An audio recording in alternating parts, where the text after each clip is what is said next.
Pennsylvania, where one of the largest deposits of natural gas in the world resides, would call the producers in Pennsylvania the polluters versus the ones in Russia and Saudi Arabia. And I yield 1 minute to the gentleman from California, the Speaker of the House, Mr. McCarthy. Gentleman from California is recognized. Thank you, Madam Speaker, and I want to thank the Chairman, Bruce Westerman, for his work. And Madam Speaker, the Chairman mentioned something about our last Speaker from Pennsylvania. I'm a little concerned, maybe he didn't have time to read the whole bill, because he described it, not the bill that's before us. He said somehow this would harm the environment. He was concerned about climate. If this bill passes, global emissions will be reduced. The Chairman pointed out that the gentleman before from the other side of the aisle from Pennsylvania was criticizing this bill, and he talked about the natural gas. I'm not sure if our gentleman on the other side of the aisle has done any research, but if he knows that American natural gas is 41% cleaner than Russian natural gas. It's an interesting little fact. If we had replaced for 1 year just Russian natural gas to Europe, we would have reduced CO2 emissions by more than 200 million tons. 200 million tons. So, Speaker, it really begs the question, who's the polluter? Those who defend Russia and vote against this bill. It's interesting, the opposing people against this bill. Those I'm hearing on the other side of the aisle, China, Russia, and OPEC. It's interesting the friends you keep. Now, let's talk a little bit about this. If you go across this country, Madam Speaker, it costs too much to heat your home and fill up your car. It costs less a administration ago. Today, more than 1/3 of all Americans say they have skipped buying food or medicine to pay an energy bill in the last 12 months. And we're going to have an opportunity this week to make sure that they don't have to do that again if you vote yes. This is neither affordable nor sustainable. In response, President Biden has paid lip service to the need of more energy production. But this is a public relations stunt. Almost every one of his policies involves penalizing America and empowering China. Now, here are the facts. For years, President Biden and Democrats have attacked energy producer, blocked new leases on federal land, and ground and permitting process to halt. Their so-called Inflation Reduction Act included a natural gas tax, a $27 billion climate slush fund. So the gentleman on the other side of the aisle from Pennsylvania, he supported taxing the natural gas that's produced in his state and creating a slush fund. Meanwhile, in my home state of California, burdensome environmental laws have led to recurring blackouts and more red tape that raises costs for everything. Rather than increasing production and providing good-paying jobs, California imported more than half of its oil from Ecuador in recent years. And the interesting fact here is, when the Democrats took control of California under Governor Gavin Newsom, he reduced the amount of oil produced in California by 20%. That was 80,000 barrels a day. That doesn't mean California used 80,000 less barrels. It meant California started paying Putin for 50,000 barrels. They get the majority of their oil from the Ecuador, from Amazon. Instead of producing it in an environmentally sound way in California, we're harming the environment. And that's exactly what this bill is able to do. Lower global emissions, lower the price of energy, and make the world more secure and safe.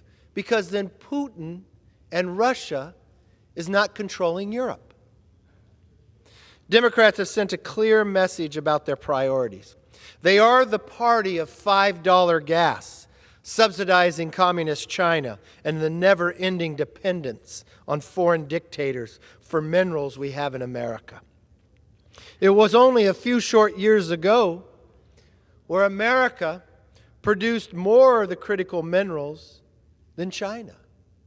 But as the Democrats would shut down leases, make it harder to open new mines, they moved it to other parts of the world, and not in an environmentally sound way, empowering China, making them stronger, and making the price in America higher. Luckily, Congress has the opportunity to change the behavior of Washington by passing the Lower Energy Cost Act. Every member of this chamber should support it. I understand why Russia and China opposes lower energy costs for America and making America stronger. But I don't understand why members in this Congress would stand with China and Russia against America. The Lower Energy Cost Act does two important things.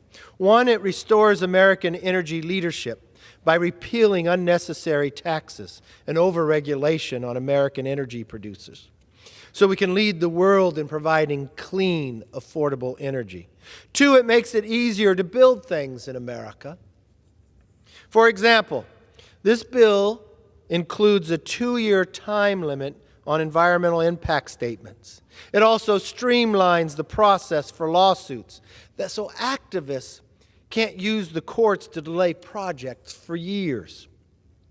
90 years ago, American workers built the Empire State Building in 400 days. That's 13 months. These days, however, even repairing existing structures, just like Lake Isabella Dam in my district, has taken 18 years. 18 years. And that was only because we were lucky in pushing for it. And that's exactly how the big government under Biden administration wants the system to work. Every time we need a pipeline, a road, or a dam, it gets held up on an average of 5 to 7 years and adds millions of dollars in costs for the project to comply with Washington's permitting process. It's too long, it's unaffordable, and it's not based on science, and it's holding us back. It's time we speed up the time it takes for us to build all kinds of things in America. We could streamline permitting, stop abusive lawsuits, protect the environment, and importantly, lower the price of energy. This is why the Lower Energy Cost Act is H.R. 1. It signals how important the bill truly is.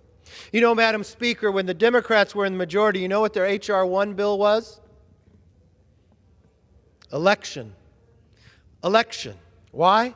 They wanted to change the election law to try to guarantee their right to be reelected. You see, they looked after themselves. When Republicans took the majority, our H.R. 1 is about lowering energy costs for all of Americans. We think it's important to serve others, not yourself. Now, I get the permitting reform isn't for everyone. If you like paying more at the pump, you don't want to make it faster for American workers to build more pipelines. If you're China, you'd rather America sit back and let others lead. And if you're a bureaucrat, maybe you really do enjoy reading the 600-page environmental impact studies. But the rest of America wants lower prices, more cash in their hand, more good-paying jobs in America, and rules that are good for the environment. And that's exactly what Lowering Energy Cost Act does. Madam Speaker, America has the potential to become a true energy superpower. God has blessed us with abundant energy, and we shouldn't have to depend on other countries for our future. In fact, we should make the world dependent on us for energy. The world would be cleaner and safer, and America would be better off. So if you want to have a responsible energy policy where America produces more energy, pays less for a gallon of gas, and never again bows to foreign dictators, vote yes on Lower Energy Cost Act. 3 things will happen when this bill becomes law.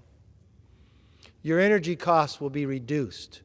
You will have more cash to take care of your family, to pay for your medicine, to take your family on vacation. It will reduce the global emissions, so environmentally, the world will be a better place. It will make the world a safer place. So no longer does America play Putin for dirtier oil or gas. So no longer does China control other nations because they control the critical minerals that America will not produce. No longer will we watch, as we watched in the 1930s, countries bound together to create an axis of power.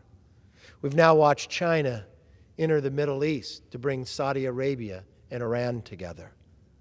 That used to be the role of the American president at Camp David. It's no longer. We do not want to watch our president travel to the Middle East to beg to produce something more when America can produce it here in an environmentally sound way. Madam Speaker, I know why Russia and China fights this bill so hard. I do not understand why those on the other side of the aisle join with Russia and China. I ask them to join with Americans and make America safe and America environmentally sound and the world a more secure place. With that, I yield back.